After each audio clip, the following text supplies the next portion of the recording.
Il n'y a jamais eu autant de signalements de rodéos urbains, 220 par jour sur l'ensemble du territoire. Une situation inquiétante pour le philosophe des GG, Jean-Loup Bonamy. C'est-à-dire que de toute façon, la France est confrontée au problème depuis plus de 40 ans, puisque le problème a dû commencer vers 1980, c'est l'été chaud des Minguettes, avec les premiers rodéos urbains, donc ça fait plus de 40 ans. Et aujourd'hui, en fait, je disais justement dans l'enquête que tu avais une conjonction des phénomènes, c'est-à-dire que tu avais une grande pratique du rodéo dans les quartiers sensibles, dans les cités, mais également que la France était devenue un terrain touristique de rodéo, avec des gens qui venaient de l'Europe entière pour se livrer au rodéo.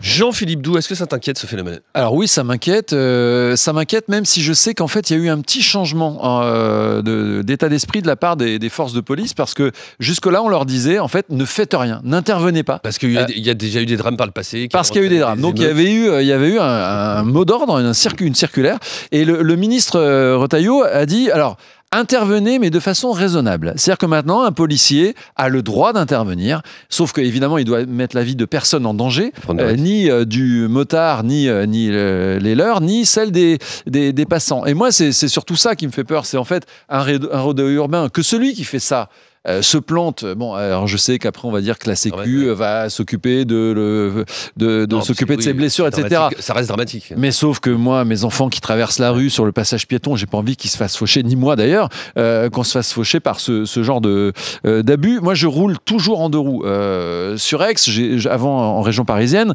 et j'ai vu ces jeunes là sans casque faire n'importe quoi, et ils se mettent en danger, c'est vrai. Mais ils mettent en danger tout le monde, parce que quand on est sur la roue arrière, on ne contrôle plus sa moto comme on le fait habituellement sur ses deux roues.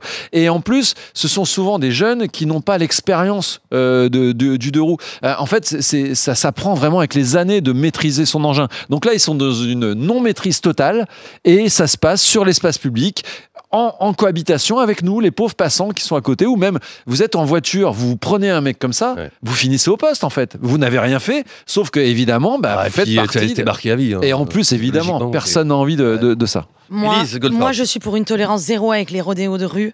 Les rodéos urbains, c'est trop dangereux pour tout le monde en fait. J'ai déjà vu, moi, un mec tomber de sa moto en le faisant. C'est traumatisant juste à voir. Mais alors, je n'ose même pas imaginer ce qui lui est arrivé.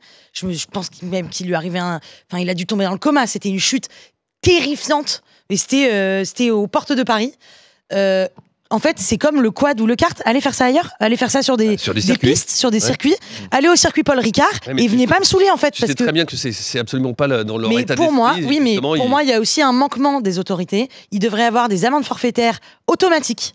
Pour les gens qui font du rodéo urbain, t'as la plaque et tu mets l'amende la plus chère possible pour que ça s'arrête. C'est souvent pas leur moto. Pour moi, c'est comme l'alcool. C'est souvent pas leur moto, c'est quand même leur moto. Les gens qui font du rodéo urbain, ils se croient artistes de l'exercice. Ils tunent leur moto, ils font des trucs de ouf avec. Je déteste, moi, ça me terrifie. Je comprends pas, c'est un truc d'homme qui veut se prendre pour un surhomme. C'est aller faire ça dans un cirque. Daniel. Sanction violente, interpellation, amende, tu payes, t'es pas solvable, c'est pas grave, on prend sur tes aides sociales pendant 10 ans s'il faut. Amende les plus chères possibles. Tu tombes, tu te fais mal, pas de sécu. Pas de sécu. Tu tombes, tu le sais. Si tu le sais à l'avance, tu le feras pas. Tu remets en question tout le système. Non, si tu le sais à l'avance. Il réécrit la Constitution. Tu le sais à l'avance. Si tu fais quelque chose comme ça qui est totalement inconsidéré. Voilà, quelqu'un qui prend le volant, qui est sous et qui se plante tout seul, tu le soignes pas. Ou tu fais payer les soins. S'il se soigne tout seul.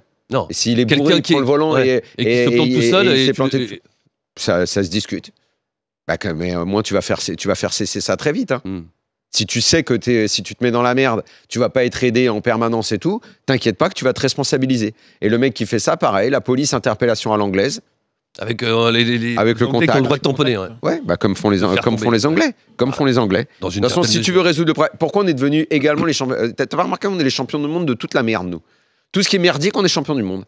On est également champion du monde de ça, parce que comme le disait l'intervenant dans les GG, il a raison, on a des mecs qui viennent du monde entier pour faire des rodéos urbains chez nous, parce que chez nous, ils risquent rien. Voilà. Ce qui interroge, c'est ceux qui viennent de pays limitrophes pour participer à la c'est fantastique. C'est fantastique. Mais tu demandes aux Français, dans leur grande majorité, ils en ont marre de voir ça. Parce que c'est effectivement gros danger, parce que des faits divers, sur toute une année, t'en as énormément. et qu'à chaque fois ils sont dramatiques et que franchement c'est un truc de malade d'entendre qu'une famille a été décimée parce qu'un enfant s'est fait écraser ou je ne sais qui dans la famille juste parce qu'un abruti fini était en train de faire des figures de style sur sa moto.